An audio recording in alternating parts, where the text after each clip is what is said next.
चलिए, तो आज की क्लास आपकी स्टार्ट होगी। आज की क्लास आपकी किसकी होगी?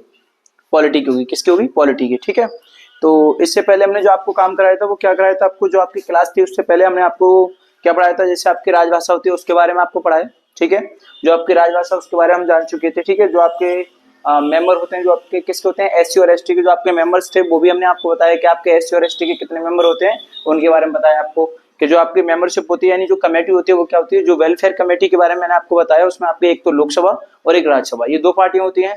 उसके जो मेंबर होते हैं वो कितने होते हैं आपके? 30 होते हैं, यानी कि 30 मेंबर होते हैं। जो आपके लोकसभा और किसमें राज्यसभा में आपके बटे हुए होते हैं, तो इनमें क्या होता है, जो आपके लोकसभा और राज्यसभा में जो आपके मेंबर्स बटे होते हैं वो क्या होता है, आपके जो लोकसभा में होते हैं वो तो आपके 20 होते हैं, और जो आपके राज्यसभा में होते हैं वो कितने होते हैं आपके? 10 मेंबर्स होते हैं। कितने? यानी कि 10 मेंबर्स आपके किसमें होते हैं? लोकसभा में, सॉरी राज्यसभा में 10 होते हैं, और लोकसभा में आपके कितने होते हैं? आपके 20 मेंबर्स होते हैं। तो ऐसे करके आपका क्या होता है, जो 30 रेशियो होता है आपका, यानी कि जो आपके 30 मेंबर होते हैं वो क्या होता है आपका? बट जाते हैं। ठीक है, उसके बाद में देखो, उससे पहले फिर हमने एक और चीज पढ़ी आपकी, क्या पढ़ी थी आपकी? पढ़ी थी आपकी प्रवर समिति। क्या पढ़ी थी आपकी? प्रवर समिति। उसको बोलते हैं क्या? सिलेक्टेड कमेटी बोलते हैं। तो प्रवर समिति के बारे में जो हमने जाना, तो उसमें क्या था आपका प्रवर समिति में? तो उसमें भी आपकी क्या थी कि दो पार्टियां थी। कौन सी थी? एक तो आपकी लोकसभा और दूसरी कौन थी? आपकी राज्यसभा। ठीक है, तो यही आपकी लोकसभा और राज्यसभा चलती हैं। तो लोकसभा और राज्यसभा में जो आपके सदस्यों की संख्या थी वो कितनी थी आपकी? कि जो आपकी लोकसभा में थे वो आपके कितने थे? 30, और जो राज्यसभा थी उसमें कितने थे आपके? उसमें भी आपके 30 ही मेंबर थे। यानी कि ये दोनों जो पार्टियां, उसमें क्या होता है आपका कि जो मेंबर होते हैं, मेंबरों की संख्या आपकी क्या होती है? सेम होती है, यानी इक्वल होती है, दोनों में बराबर होती है, ना किसी में कम ना किसी में ज्यादा होती है। लेकिन जो आपका राजभाषा वाला है उसमें आपका थोड़ा सा ऐसे होता है कि टोटल मेंबर ही आपके 30 होते हैं, तो एक में आपका 20 और एक में आपका कितना रेशियो रहता है? 10 का रेशियो रहता है। ठीक है, तो ये आप ध्यान रखना। ठीक है, और जो आपकी प्रवर समिति होती है वो क्या होती है आपकी? कि प्रवर समिति आपकी क्या होती है? कि जांच करने वाली समिति होती है, जो आपकी क्या करती है कि संयुक्त प्रवर समिति बनाती है। क्या बनाती है आपकी? संयुक्त प्रवर समिति बनाती है। ठीक है, जिसमें क्या होता है आपका? 45 सदस्य होते हैं। कितने होते हैं आपके? 45 सदस्य। किसमें किसमें होते हैं आपके? कि जो आपकी संयुक्त समिति बनती है उसमें क्या होता है आपका? 45, यानी कितने आपके? 45 क्या होते हैं? मेंबर्स होते हैं। अब उनको क्या करते हैं कि उनको भी हमें पार्टी बांटना पड़ता है। किसमें? एक लोकसभा और एक राज्यसभा। अब कैसे बांटेंगे? थर्ड, यानी कितने आपके? 45 मेंबर्स हैं, तो उनको बांटना तो पड़ेगा। तो उनको बांटने के लिए क्या करेंगे कि जो आपका लोकसभा का जो मेंबर होते हैं वो होते हैं आपके कितने? 15, और राज्यसभा में कितने होते हैं आपके? 30 होते हैं। यानी कि जो आपके LS यानी कि लोकसभा होती है उसमें कितने होते हैं आपके? वो 15 होते हैं, और जो आपकी राज्यसभा होती है उसमें आपके कितने होते हैं? 30 होते हैं। कितने बच्चों? 30। तो 15 और 30 कितना होता है आपका? 45। कितना होता है? 45 होता है, यानी कि 45 ये मेंबर्स हो गए आपके। ठीक है, तो यही हमने आपको समझाया था। उसके बाद में आपको एक चीज और हमने बताई थी, क्या कि जो आपके संयुक्त यानी संसदीय समिति थी उसके बारे में आपको बताया था कि इन समितियों में आपका क्या करना पड़ता है कि जो आपकी ये समिति थी ये कब लागू होती है? कि जब कोई आपका विशेष ऐसा मुद्दा है कि उसकी जांच अधिक मतलब अधिक वो होती है आपकी कि अति आवश्यक है कि उसकी जांच करनी, यानी कोई विशेष मुद्दा आना चाहिए, तो उसके लिए क्या करना है? जैसे कोई घोटाला होता है आपका, जैसे आपका मान लीजिए कोई भी, जैसे बोफोर्स घोटाला हुआ था आपका, उसके बारे में आपको बताया था। ठीक है, जो आपका कौन सा था आपका? एक केतान पारिक था, केतान पारिक का था। एक आपका किसका था? कोल्ड ड्रिंक का मैटर था, कोल्ड ड्रिंक मैटर उसकी जांच के लिए आपका। ठीक है, और एक आपका भूमि अधिग्रहण था, उसके बारे में ये उसकी जांच के लिए बैठाई जाती है। ठीक है, तो आपको मैंने ये भी बताया था कि जो आपकी कमेटी थी जो घोटाले के लिए आप किस कमेटी का गठन करते हैं, तो उसमें घोटाले होते हैं। तो अब जैसे आपके घोटाले हुए थे, पहला घोटाला आपका कब हुआ था आपका? कि 1987 में हुआ था। दूसरा घोटाला आपका कब हुआ था? कि 1992 में हुआ था। कितना? 1992 में हुआ था। ठीक है, तीसरा आपका घोटाला कब हुआ था? 2001 में हुआ था।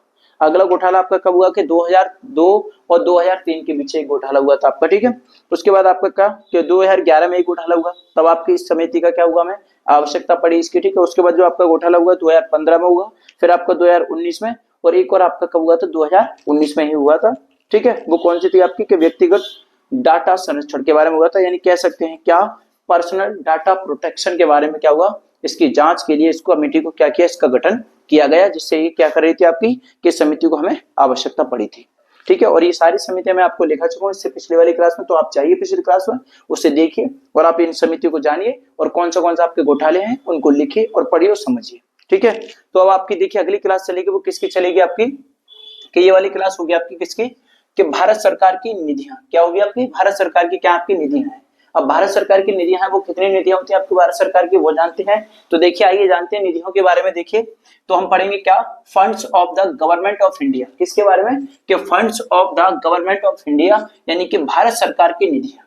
अब देखिए जो भारत सरकार है उसकी कितनी निधियां आपकी? तो देखिए पहली निधि, दूसरी निधि और तीसरी निधि। ठीक है, तो पहली निधि क्या है? देखिए बच्चों कि संचित निधि, दूसरी क्या आपकी क्या लोक लेखा निधि, और तीसरी क्या है आपकी क्या आकस्मिक निधि। क्या है आपकी आकस्मिक निधि। ठीक है, जो आपकी संचित निधि है वो कितनी आपकी 266, और जो आपकी लोक लेखा निधि है वो किस आर्टिकल के तहत आती है आपकी 266, उसका पार्ट फर्स्ट में आती है।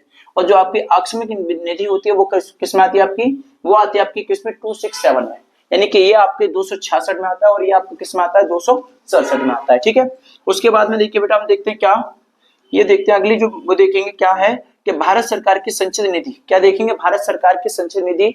अब इसमें देखिए क्या है आपका कि पहला देखते हैं क्या है आपका GOI। इसका मतलब क्या होता है ये बताइए। GOI का मतलब क्या होता है, कह सकते हैं क्या गवर्नमेंट ऑफ इंडिया। क्या कह सकते हैं इसको, गवर्नमेंट ऑफ इंडिया।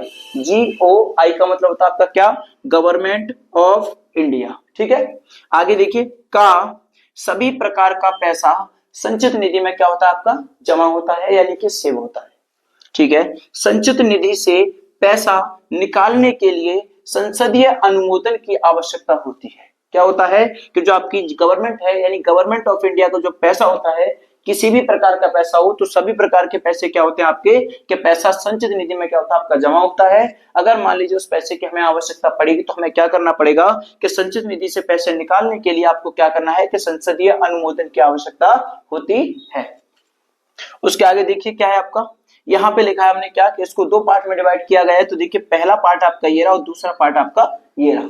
तो पहला पार्ट क्या भैया आपका कि संचित निधि पर क्या है आपका भारतीय व्यय, क्या है संचित निधि पर भारतीय व्यय, और दूसरा आपका क्या है देखिए कि संचित निधि से किया गया व्यय। क्या है, जो संचित निधि है उसे निकालने के बाद उससे व्यय करेंगे ना, यानी जो पहला क्या है आपका कि संचित निधि पर क्या आपका भारतीय व्यय, और दूसरा क्या आपका कि संचित निधि से क्या है कि संचित निधि से किया गया व्यय। यानी जैसे मान लीजिए इसमें तो आपने पैसे सेव किया, फिर क्या करोगे जब पैसा आपको निकालना पड़ेगा तो क्या करोगे आप, संसदीय की जो आपकी संसदीय अनुमोदन है उसकी आवश्यकता होगी, यानी उससे अनुमति लेनी पड़ेगी, मतलब तभी तो उस पैसे को निकाल पाएंगे। और जब वो पैसा निकलेगा तो हम उसको क्या करेंगे लगाएंगे, यानी व्यय करेंगे, तो उससे व्यय करेंगे तो ये हो जाएगा आपका। यानी क्या करते हो संचित निधि का जो पैसा होता है आपका निधि का, उसको निकालते वो कहाँ होता है आपका वोटिंग में होता है। कहाँ पर होता है, जैसे वोटिंग इलेक्शन वगैरह जो भी चीज होती है आपकी वो किससे होती है कि संचित निधि के पैसे से उसको करते हैं।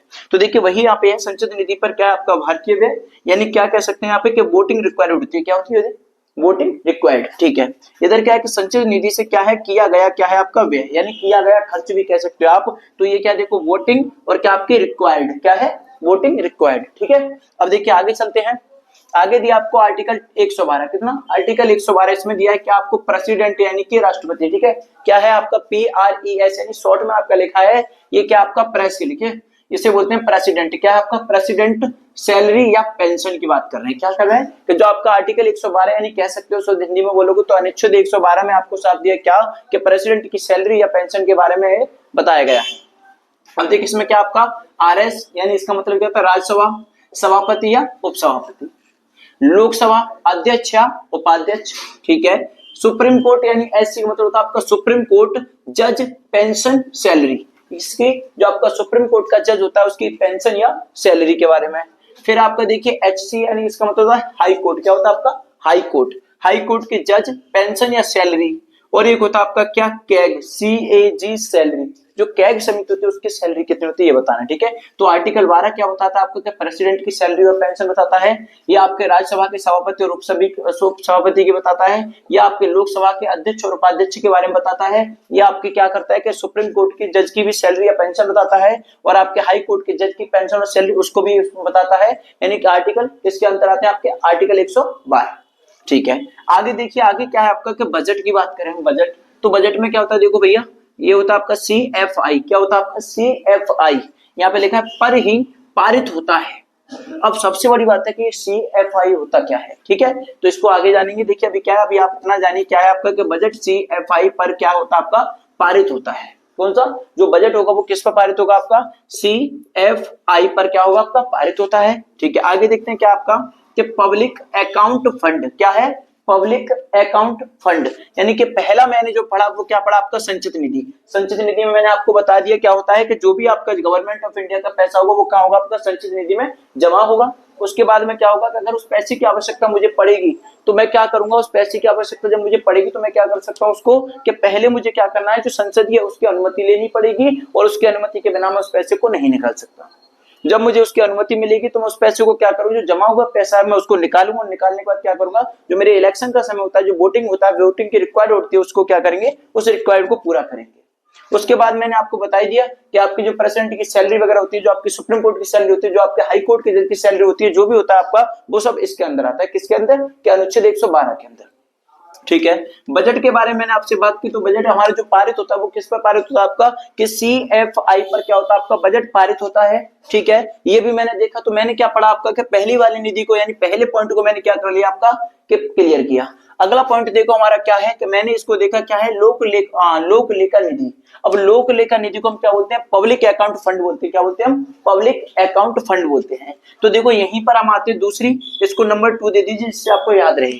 तो क्या है आपका, पब्लिक अकाउंट फंड, इसको हिंदी में बोलते हैं लोक लेखा समिति। याद रखना, क्या बोलते हैं, लोक लेखा समिति को इंग्लिश में भी क्या कहते हैं, पब्लिक अकाउंट फंड। ठीक है, आगे देखिए बच्चों क्या है आपका, कि ये जो आर्टिकल के अनुसार आता है वो कौन सा अनुच्छेद के अंतर्गत आता है आपका, कि अनुच्छेद आता है आपका कौन सा, 266 यानी सेकंड 2 पार्ट के। ठीक है, ये हो गया। अब देखिए इसमें क्या आपका, कि जो आपका पीएफ होता है उसको क्या बोलते हैं, क्या बोलते हैं इसे, क्या बोलते हैं, जो आपका पीएफ होता है इसको प्रोविडेंट फंड, क्या होता है, प्रोविडेंट फंड होता है। ठीक है, ये आपका क्या दिया, POST, इसको क्या बोलेंगे, ये लिखा आपका देखो क्या है, पोस्ट ऑफिस सेविंग अकाउंट। क्या बोलते हैं इसे, पोस्ट ऑफिस सेविंग अकाउंट। दूसरा देखिए क्या होता है आपका, क्या जो दूसरा होता है वो दूसरा क्या होता है आपका, कि FD। क्या होता है, FD, इसको वो क्या बोलते हैं हम, फिक्स्ड डिपॉजिट होता है। क्या होता है आपका, फिक्स्ड डिपॉजिट। क्या बोलते हैं, फिक्स्ड डिपॉजिट। और ये तीसरा क्या आपका देखो, योजना में जमा। क्या, योजना में जमा। ठीक है, तो आपसे जब कोई पूछे कि आर्टिकल 12 में यानी लोक लेखा समिति में क्या होता है आपका, कि पहला पॉइंट आपका क्या होता है भैया इसमें, कि पीएफ यानी किसको बोलते हैं, प्रोविडेंट फंड होता है। दूसरा आपका क्या होता है, पोस्ट ऑफिस सेविंग अकाउंट यानी, ठीक है। दूसरा तीसरा क्या होता है आपका, योजना में पैसा जमा होता है आपका। तीसरा आपका क्या होता है, कि FD यानी कि फिक्स डिपॉजिट होता है। क्या होता है आपका, फिक्स डिपॉजिट होता है। तो ठीक है, आपको पता चल गया कि आपकी संचित निधि क्या है, मैंने आपको बता दिया। आपकी फिक्स्ड यानी लोक लेखा समिति क्या है वो बता दिया। अब इसके आगे देखते हैं, हो गया। चलिए, तो आज का टॉपिक आपका क्या था, वो अभी हमने जो आपका पीछे का देखो, उसके बाद तो ये टॉपिक आपका चलेगा। ठीक है, लेकिन इसमें मैंने आपको क्या करा दिया अभी, जो मैंने आपको भी भारत सरकार की जो क्या बताई थी आपको, निधियां बताई। तो भारत सरकार की आपकी कितनी निधि होगी आपको पता चल गया होगा, आपका 3 निधि हो गई। तो 3 में से मैंने आपको पहली कराई थी, वो कराई थी आपको संचित निधि। और संचित निधि का मैंने आपको बता दिया कि जो आपका सदन का पैसा होता है, या आप कह सकते हो कि जो आपका गवर्नमेंट ऑफ इंडिया का जो पैसा होता है वो कहाँ जमा होता है आपका, सबमिट कहाँ होता है आपका, कि आपका संचित निधि में होता है। ठीक है, और संचित निधि का जो पैसा है उससे अगर हम व्यय करते हैं तो वो क्या करना पड़ता है, कि हमको उसको पहले संसदीय की जो होती है, संसदीय उसकी अनुमति लेनी पड़ती है, तब जाके वो पैसा आपका निकलेगा। आप उसे अकेले नहीं निकाल सकते। ठीक है, उस पैसे को निकालोगे फिर क्या होगा आपके, जैसे वोटिंग वगैरह इलेक्शन वगैरह होते हैं उसमें क्या होता है, उसकी जो रिक्वायरमेंट होती है उसको पूरा करने के लिए क्या करते हैं, उस अमाउंट को खर्च करते हैं, व्यय करते हैं। ठीक है, उसके बाद फिर मैंने आपको दूसरी जो आपको समिति कराई थी वो क्या कराई थी, पहले नंबर तो इसी को हमने 2 पार्ट में डिवाइड किया, जो मैंने अभी आपको बताया कि वोटिंग के लिए हम इसको इस्तेमाल करते हैं। ठीक है, तो उसके लिए हमें उसको निकालने के लिए आवश्यकता पड़ती है। फिर आपका क्या होता है, जैसे आपका हाई कोर्ट के जज होते हैं, आपके सुप्रीम कोर्ट के आपके जज होते हैं। ठीक है, जो आपके संसद के जो होते हैं, आपका प्रेसिडेंट होता है, वो जो आपका लोकसभा के या राज्यसभा के जो आपके सभापति और उपसभापति होते हैं, उन सबकी जो सैलरी है जो भी आपका, वो कौन डिसाइड करता है आपका, आर्टिकल किसके अनुसार आता है आपका, 112 के, किसको, 112 के अनुसार आता है। ठीक है, इसमें मैंने अभी आपको बताया कि हमने अभी आपको लोक लेखा समिति के बारे में आपको बताया। तो आपकी जो लोक लेखा समिति है वो क्या है, उसको हिंदी में क्या बोलते हैं, लोक लेखा। क्या बोलते हैं, लोक लेखा समिति। लेकिन उसको इंग्लिश में क्या बोलते हैं बच्चों, इंग्लिश में बोलते हैं उसको क्या, पब्लिक अमाउंट फंड बोलते हैं, या पब्लिक अकाउंट फंड बोलते हैं। क्या बोलते हैं उसको, पब्लिक अकाउंट फंड बोलते हैं। अब पब्लिक अकाउंट जो फंड होता है वो क्या होता है आपका, वो तो आप जानते वाली बात है कि जो आपकी जो जनता होती है उसका फंड होता है। ठीक है, अब देखो क्या है, मैंने इसमें आपको 4 पॉइंट बताए कि पहला तो मैंने आपको बताया जो आपका पीएफ होता है उसको बोलते हैं क्या, प्रोविडेंट फंड होता है। ठीक है, दूसरा क्या होता है आपका, पोस्ट ऑफिस क्या होता है, सेविंग अकाउंट होता है आपका। ठीक है, और तीसरा जो होता है आपका, वो क्या होता है आपका, जो आपकी योजना होती है उनमें क्या होता है आपका, जो पैसा होता है उसको क्या करते हैं, सबमिट यानी कि जमा करते हैं। उसके बाद जो आपका चौथा पॉइंट है वो मैंने आपको बताया था क्या, कि उसमें जो आपका पीडी होता है, क्या, पीडी। ठीक है, एक होता है आपका पीएफ और एक होता है आपका पीडी। ठीक है, तो इसको बोलते हैं फिक्स अकाउंट। क्या बोलते हैं इसको, फिक्स अकाउंट। ठीक है, या कह सकते हो देखो पीडी नहीं तो आप करोगे एफडी। क्या करोगे, एफडी। ठीक है, एक तो आपका पीएफ होता है आप जानते हो, है, इसे बोलते हैं प्रोविडेंट फंड बोलते हैं। और जो आपका एफडी होता है इसको बोलते हैं फिक्स डिपॉजिट। क्या बोलते हैं, फिक्स डिपॉजिट बोलते हैं, क्या, डिपॉजिट। और डिपॉजिट का मतलब तो आप जानते हैं क्या होता है, सबमिट करना। ठीक है, अभी क्या होता है इसमें जो आपका जनता का इसमें क्या होता है कि जो जनता का पैसा होता है उसको क्या करते हैं, जो सरकार के पास जमा होता है, किसके पास जमा होता है, आपका सरकार के पास। ठीक है, यानी जो आपका लोक लेखा समिति उसको क्या बोलते हैं कि जो आपका पब्लिक अकाउंट फंड होता है, उसका मतलब क्या होता है कि जो आपकी जनता का पैसा होता है वो कहां पर जमा होता है, आपका सरकार के पास जमा होता है। कहां होता है, आपका सरकार के पास सबमिट होता है। ठीक है, तो सरकार के पास जमा होता है और इसी को हम क्या बोलते हैं कि लोक लेखा निधि कहते हैं। क्या बोलते हैं इसको, लोक लेखा निधि। ठीक है, इंग्लिश में बोलेंगे तो क्या बोलेंगे इसको, क्या बोलेंगे इसको, पब्लिक अकाउंट फंड बोलेंगे। क्या, पब्लिक अकाउंट फंड। ठीक है, तो ये हमने जाना। ठीक है, अब जो इसके बाद अगली समिति आएगी, देखो तो पहले अभी तो मैंने आपको जो पब्लिक अकाउंट फंड के बारे में बताया उसमें मैंने आपको तो उसके कुछ पॉइंट है आपके, देखो पहले जाने क्या है कि जनता का वह पैसा जो सरकार के पास जमा होता है उसे क्या बोलते हैं, उसे लोक लेखा समिति या निधि कहते हैं। ठीक है भैया, हो गया आपका। यानी जो दूसरी वाली जो आपको निधि कराई थी उसमें आपके कुछ पॉइंट बच्चे थे, वो क्या था आपका कि देखिए उनके बाद क्या कि जो आपका पैसा होता है या कह सकते हो जो जनता का पैसा होता है वो कहाँ जमा होता है, आपका सरकार के पास डिपॉजिट होता है, उसी को हम क्या बोलते हैं, उसे लोक लेखा निधि कहते हैं। क्या कहते हैं, लोक लेखा निधि। अब पता कर लेना, अगर आपसे कोई पूछे कि ये बताइए लोक लेखा निधि आपकी क्या होती है, तो आप बताओ कि भैया जो सरकार के पास जनता का पैसा सबमिट होता है उसी को हम क्या बोलते हैं, लोक लेखा निधि कहते हैं। ठीक है, देखिए दूसरे पॉइंट में इसमें क्या लिखा आपका कि इससे पैसा निकालने के लिए आपको क्या करना होगा कि संसदीय अनुमोदन की आवश्यकता नहीं होती है। ठीक है, यानी जो आपका उधर गवर्नमेंट ऑफ इंडिया का पैसा होता है वो आपके अगर वहां जमा होगा तो उसको क्या करेंगे कि उसको निकालने के लिए आपको क्या करना होगा कि संसदीय अनुमोदन की आवश्यकता पड़ेगी। लेकिन जो जनता का पैसा अगर आपकी सरकार के पास जमा होगा तो जनता को सरकार की आवश्यकता नहीं पड़ेगी कि उससे अनुमोदन ले, उससे अनुमति ले, तो तब जाके पैसा निकलेगा। ठीक है, तो किसके पैसे पे आपका बैन होता है, गवर्नमेंट ऑफ इंडिया के पैसे पे आपका बैन होगा, ना कि जनता के पैसे पे आपका बैन होगा। तो जनता का पैसा है, जनता जब चाहे तब उसको इस्तेमाल कर सकती है, जब चाहे तब उससे निकाल सकती है, किसी की अनुमति की आवश्यकता नहीं होगी। ठीक है, तो ये तो आपका दूसरा हो गया, यानी इसे बोलते हैं लोक लेखा समिति हो गया आपका, क्योंकि भैया किसका है, पब्लिक का अकाउंट है ना, तो पब्लिक अकाउंट है तो पब्लिक अकाउंट फंड है वो आपका, तो वो तो हो गया, उससे तो किसी की जरूरत पड़ेगी नहीं। ठीक है, अब देखिए तीसरा आता है आपका पॉइंट, यानी जो तीसरी निधि है उसको पढ़ते हैं, क्या है आपकी, देखिए कि आकस्मिक निधि है। क्या है आपकी, आकस्मिक निधि। अब ये किस आर्टिकल के अनुच्छेद आती है, किस अनुच्छेद के तहत आती है आपकी, कि ये आती है आपके अनुच्छेद किसके, 267 के अंतर्गत आती है।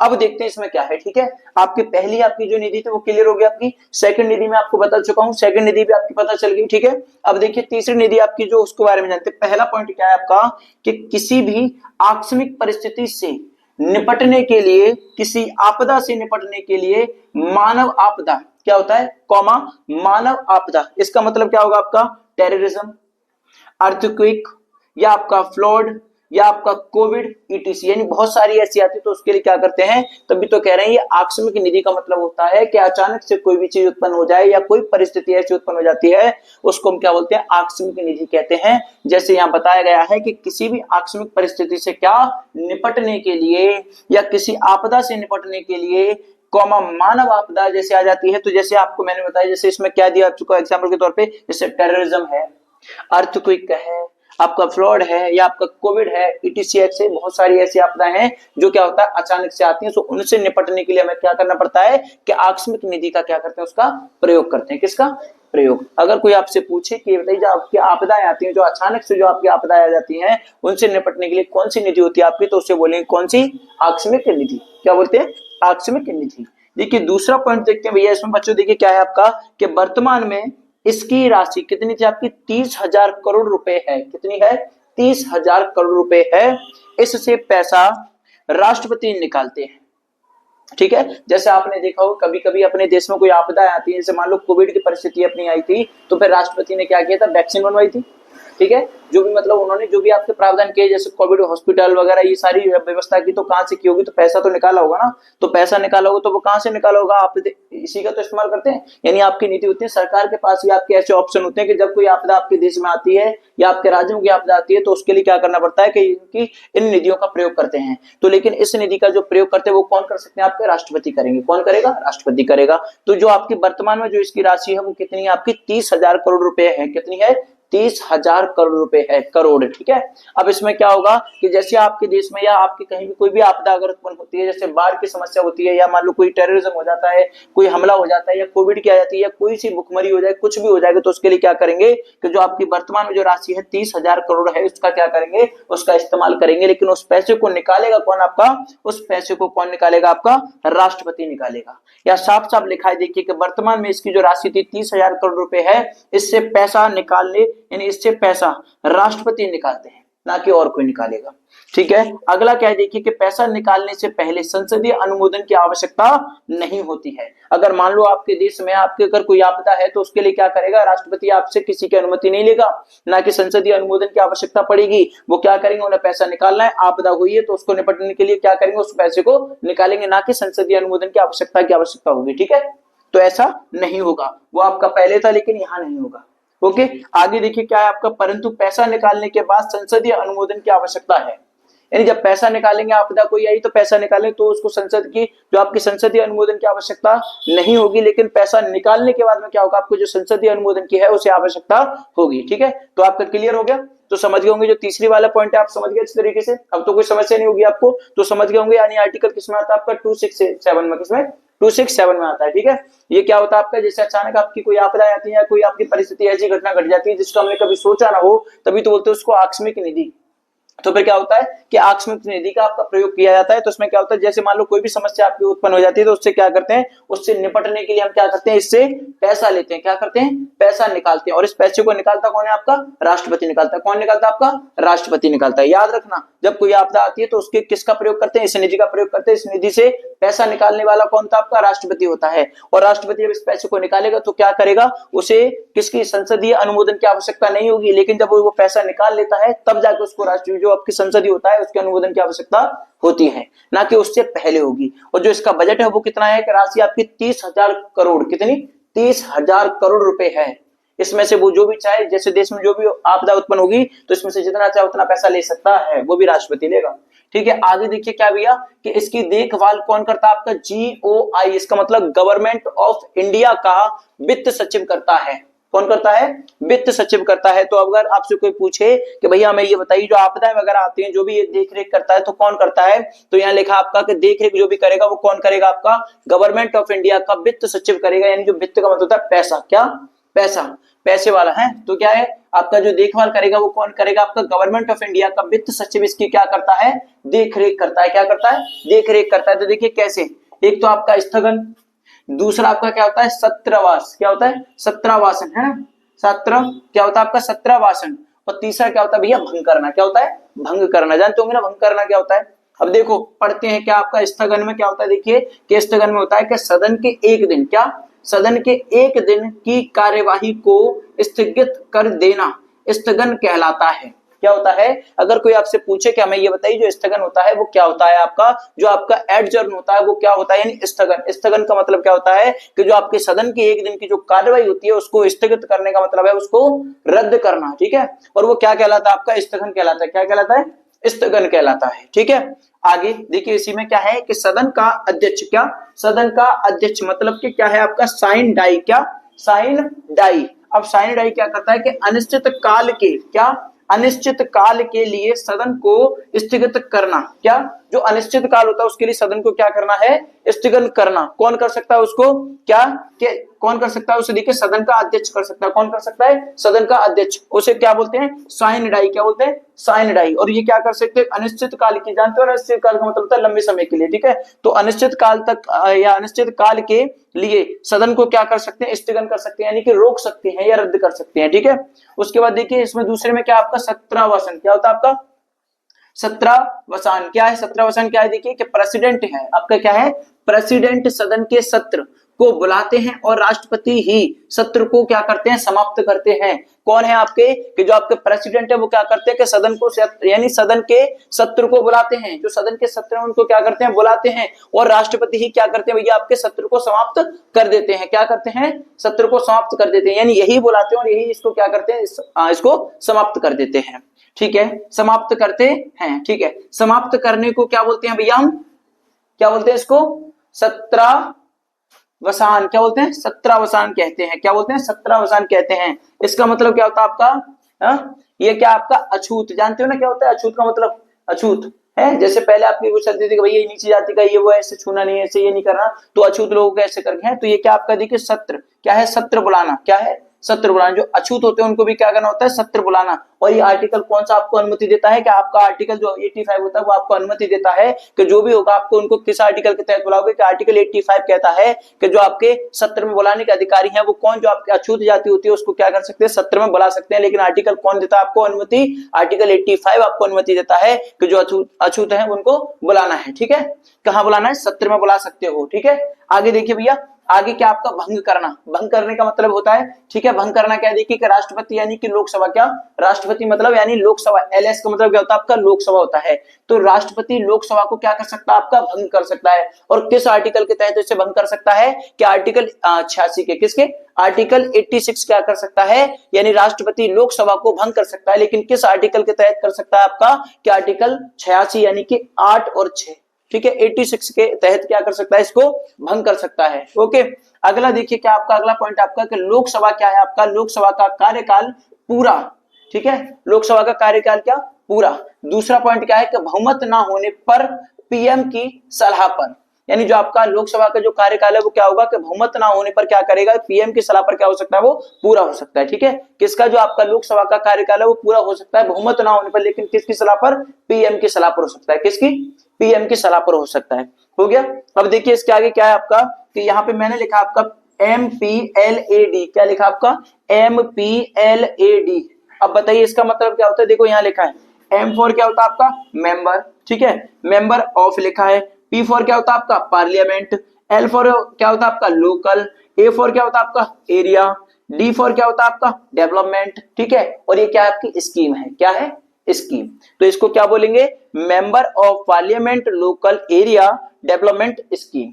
ओके, अब इसमें क्या है देखिए जो आपका इनिशियल है वो क्या है आपका 1900 कितना, 1993 की बात कर, 1993। इसमें क्या है देखिए इसके तहत 1993, इसके तहत एक संसद को अपने क्षेत्र में विकास कार्य करने के लिए क्या करते हैं कि एक वर्ष में रुपए कितने 5 करोड़ दिए जाते हैं। अब बताइए ये ऐसी स्कीम है आपकी कि जो आपकी 1993 में ऐसी स्कीम आई थी कि इसमें क्या करते हैं कि इसके तहत क्या होता है कि संसद को अपने क्षेत्र में विकास करने के लिए क्या करना पड़ता है कि इसको एक साल के लिए कितने पैसे देने पड़ते हैं, 5 करोड़ रुपए दिए जाते हैं, वो भी किसके लिए, विकास करने के लिए। ठीक है, विकास करने के लिए कितने दिए जाते हैं आपके 5 करोड़ रुपए दिए जाते हैं। अब ठीक है, देखो अब आपको पता चल गया। ठीक है, आपकी पहली संचित निधि होगी, दूसरी आपकी लोक लेखा होगी और तीसरी आपकी आकस्मिक हो गई। मैंने आपकी लोक लेखा समिति को लोक लेखा निधि को भी मैंने आपको इतने अच्छे तरीके से बताया है कि लोक लेखा निधि आपकी क्या होती है कि जो आपका पब्लिक अकाउंट होता है, फंड होता है, उसके बारे में बताया है कि जो आपकी गवर्नमेंट यानी जो आपकी जनता का पैसा गवर्नमेंट के पास होता है उसको क्या बोलते हैं, लोक लेखा समिति कहते हैं। यानी कि जब आपकी जो जनता का पैसा है वो किसके पास जमा होगा, सरकार के पास। और जनता को जब आपके पैसे, अपने पैसे की आवश्यकता होगी तो जनता क्या करेगी कि अपना पैसा अपनी इच्छा अनुसार निकाल सकते हैं, ना कि उसको सरकार से अनुमति लेनी होगी, ना उसे संसदीय अनुमोदन की आवश्यकता होगी, तो वो किसी से नहीं पूछेगी, वो अपना पैसा निकाल सकती है। ठीक है, तो वो क्लियर होगी। उसके बाद मैंने आपकी किसकी, आकस्मिक निधि को क्लियर किया, और मैंने अपनी अब जो आपकी आकस्मिक निधि उसको मैंने आपको क्लियर किया कि जो आपकी आकस्मिक निधि है वो कैसी है कि वो जब कभी आपकी जैसे अचानक से कोई आपदा आती है, जैसे आपकी बाढ़ का आना, कोविड का आना, ठीक है, जो आपका टेररिज्म वो आना, अर्थक्वेक का फटना, जो सारी बहुत सारी चीजें ऐसी घटनाएं होती हैं जो अचानक से घटना होती हैं, तो उसके लिए क्या कर सकते हैं कि उसके लिए एक समिति बनी आपकी, वो क्या है आपकी आकस्मिक निधि है। उस निधि को बनाया, यानी आर्टिकल किसके तहत बनाया आपके 267 के तहत बनाया है कि इसमें क्या होता है कि अगर मान लो ऐसी कोई आपदा उत्पन्न होती है तो उसके लिए क्या करना पड़ेगा, जो सरकार है वो पैसा देती है, क्या देती है, पैसा देती है, यानी इस निधि से हम निकाल सकते हैं। और इस निधि का जो वर्तमान का पैकेज है वो कितना आपका 30,000 करोड़ रुपए है, कितना है 30,000 करोड़ रुपए है। लेकिन जब भी कभी कोई आपकी आपदा आती है तो उसको क्या करते हैं, इस आपदा से निपटने के लिए जो इसका अमाउंट निकाला जाएगा वो कौन निकालेगा, आपका राष्ट्रपति निकालेगा। कौन निकालेगा, आपका राष्ट्रपति। और राष्ट्रपति जब इस पैसे को निकालेगा तो राष्ट्रपति को क्या करना है कि किसी भी संसदीय अनुमोदन की आवश्यकता नहीं होगी, लेकिन अनुमोदन क्या होगा, लेकिन जब ये पैसा निकाल लेगा उसमें से, तो पैसा निकालने के बाद में उसको क्या करना पड़ेगा, इसको मतलब इसकी अनुमोदन की आवश्यकता पड़ेगी, किसकी, जो आपका संसद है, जो आपकी संसदीय अनुमोदन अनुमोदन है उसको क्या करना है कि उसकी आवश्यकता पड़ेगी, लेकिन उससे पहले उसकी कोई आवश्यकता नहीं पड़ेगी। ठीक है, तो राष्ट्रपति इसको जवाब नहीं देगा, वो पहले से पहले अपना क्या करेगा, इसको निकालेगी। ठीक है, अब मैंने आपको इतना क्लियर कर दिया। फिर इसके बाद मैंने आपको बताया कि जो आपकी देखभाल करता है वो आपका कौन करता है, कि जो आपका गवर्नमेंट ऑफ इंडिया का कौन होता है, आपका सचिव होता है, यानी वित्तीय सचिव होता है, वो क्या करता है आपका, कि इसकी देखभाल करता है। वो भी कैसे, एक स्थगन द्वारा, एक सत्रावासन द्वारा और भंग। ठीक है, तो मैंने आपको ये भी बताया कि आपका जो स्थगन होता है, स्थगन का मतलब होता है किसी चीज को रद्द करना। तो रद्द कैसे, कि सदन का जो कार्य होता है या कार्यवाही होती है उसको क्या करना है, कि एक दिन के लिए क्या करना उसको, या यहाँ एक दिन के लिए क्या करना, उसको रद्द कर देना या स्थगित कर देना, उसको क्या बोलते हैं, स्थगन कहलाता है। क्या कहलाता है आपका, स्थगन कहलाता है। ठीक है, और जो आपका सत्रावासन होता है इसका मतलब क्या है, कि जो आपका प्रेसिडेंट है वो क्या करेगा, कि सदन के सत्र को बुलाते हैं, और यही जो आपके राष्ट्रपति होते हैं वो क्या करते हैं, सत्र को समाप्त कर सकते हैं। क्या कर सकते हैं, कि सत्र को समाप्त कर सकते हैं। ठीक है, आप सत्र को समाप्त कर देंगे। अब क्या होगा, जो सत्र में जैसे आपके जो अछूत लोग होते हैं या जो आपके नीच वगैरह ऐसे लोगों को कहते हैं, जैसे अछूत वगैरह होते हैं, तो उनको क्या करते हैं कि आपके संविधान में एक आर्टिकल दिया आपको, वो कितना दिया आपको, 85। उसके अनुसार क्या है, जो आपके लोगों को अछूत मानते हैं उनको क्या कर सकते हैं, उनको बुलाने का अधिकार है। ठीक है, उसको अधिकार दिया है। अगला क्या आपका भंग करने का है, तो इसमें क्या है, जैसे मान लो किसी को लोकसभा भंग करनी, तो उससे कौन कर सकता है, आपका राष्ट्रपति कर सकता है, उसको भंग कर सकता है। लेकिन किस आर्टिकल के तहत उसको भंग कर सकता है, आपका 86 के, किसके, आर्टिकल 86 के तहत क्या करेगा, कि आपकी लोकसभा को भंग करने का अधिकार है उसे। ठीक है, हो गया। अगर जैसे मान लो कोई आपका लोकसभा का क्या है, आपका कार्यकाल है पूरा, अब मान लो उसमें बहुमत नहीं है तो क्या करेंगे, लेकिन पीएम की अगर सलाह होगी तो क्या होगा, जो आपकी लोकसभा का बहुमत है वो कैसा हो सकता है, पूर्ण कार्यकाल हो सकता है। और मैंने अभी आपको एक स्कीम के बारे में बताया, आपकी एक स्कीम थी, क्या थी आपकी, MPLAD। क्या थी आपकी, MPLAD, ये आपकी स्कीम है। इसमें क्या है आपका, member of parliament local area, क्या है आपका, member of parliament local area, क्या है आपका, डेवलपमेंट स्कीम है। और इस स्कीम के बारे में मैंने आपको बताया कि ये स्कीम आपकी कब चालू हुई थी या कब लागू हुई, आपकी 1993 में। कब हुई थी आपकी, 1993 में लागू हुई थी। लेकिन इसमें क्या किया जाता है कि इस स्कीम के तहत क्या करता है, जो आपके संसद होते हैं वो क्या करते हैं कि संसद को अपने क्षेत्र में, जो आपका संसद होगा वो क्या करेगा, इस स्कीम के तहत कि अपने क्षेत्र में विकास कराने के लिए क्या करते हैं, कि एक साल के लिए कितना पैसा खर्च करते हैं, आपका 5 करोड़ रुपए देते हैं। क्या करते हैं, 5 करोड़ रुपए देते हैं। तो आपकी तीनों निधियां मैंने आपकी कंप्लीट कर दी। इसका देखिए थोड़ा सा टॉपिक और है, उसको करते हैं। चलो, तो हो गया आपका। ठीक है, तो आपका क्या हो गया कि MPLAD, यानी ये आपकी क्या थी, स्कीम थी, यानी member of parliament local area development scheme हो गई। ठीक है, इसमें मैंने आपको बता दिया कि संसद क्या करता है कि अपने क्षेत्र में विकास करने के लिए 5 करोड़ रुपए देता है एक साल के। ठीक है, अब उसके बाद देखिए क्या आपका यहाँ पे देखते हैं कि जो आपका लोकसभा है वो क्या करती है कि MP, क्या है, MP। अब MP क्या है आपका, देखिए कि संसदीय क्षेत्र, क्या, संसदीय क्षेत्र। दूसरा जो राज्यसभा है वो भी क्या करती है कि MP, यानी कि स्टेट की बात कर रहे हैं। और देखिए इसमें क्या आपका नॉमिनेटेड क्या है, MP। ठीक है, कौन, नॉमिनेटेड MP। एक होता है आपका इलेक्टेड और एक होता है आपका नॉमिनेट। ठीक है, यानी एक होता है आपका कैसा, सिलेक्टेड होता है, और एक आपका निर्वाचित होता है, उसकी बात कर रहे हैं। तो नॉमिनेटेड जो MP होता है वो क्या करता है कि पूरे भारत के राज्य क्षेत्र, ठीक है, जो आपका कैसा होगा, जो आपका नॉमिनेटेड MP होगा वो क्या करेगा कि पूरे भारत के राज्य क्षेत्र को क्या करेगा, देखेगा। अब देखिए इसमें क्या आपका कि लैम डक, क्या है आपका, लैम डक के बारे में जानते हैं कि लैम डक क्या होता है। तो लैम डक का अर्थ होता है आपका क्या, क्या होता है, बेकार या बिना किसी काम का।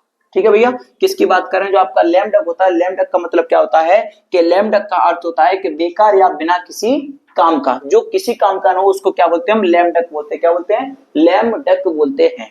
ठीक है, आगे देखिए क्या है कि नई लोकसभा है ना, LS का मतलब नई लोकसभा के बनने के बाद पुरानी लोकसभा के संसद, नए प्रेसिडेंट के बनने के बाद पुराने प्रेसिडेंट, ठीक है, क्या होता है कि जो आपकी नई लोकसभा जब बनेगी तो उसका क्या होगा, नई लोकसभा के बनने के बाद पुराने आपके क्या होंगे, लोकसभा के संसद जो होते हैं वो क्या करते हैं कि नए प्रेसिडेंट के बनते, यानी बनने के बाद पुराने प्रेसिडेंट होते हैं। ठीक है, आगे देखिए इसके बाद पढ़ते हैं क्या, गणपूर्ति। क्या, गणपूर्ति। अब गणपूर्ति जो है आपकी वो क्या है, आर्टिकल 100 के तहत आती है। किसके, आर्टिकल 100 के तहत। इसमें देखिए क्या है कि सदन की कार्यवाही को संचालित, क्या है, सदन की कार्यवाही को संचालित करने के लिए आवश्यक न्यूनतम सदस्यों की क्या होती है, संख्या को कोरम कहते हैं। क्या कहते हैं उसको, कोरम कहते हैं। ठीक है, तो क्या हो गया आपका कोरम। अब कोरम किसको कहते हैं कि संसद की सदन की कार्यवाही के या को सदन की कार्यवाही को संचालित करने के लिए आवश्यक न्यूनतम सदस्यों की संख्या को क्या बोलते हैं, हम कोरम कहते हैं। अब देखिए कोरम का मतलब होता है, इसका जो रेशियो होता है वो कितना होता है आपका 1/10 होता है। कितना, 1/10 होता है कोरम का। जो सदस्यों की संख्या होती है वो कितनी होती है आपकी, 1/10 होती है।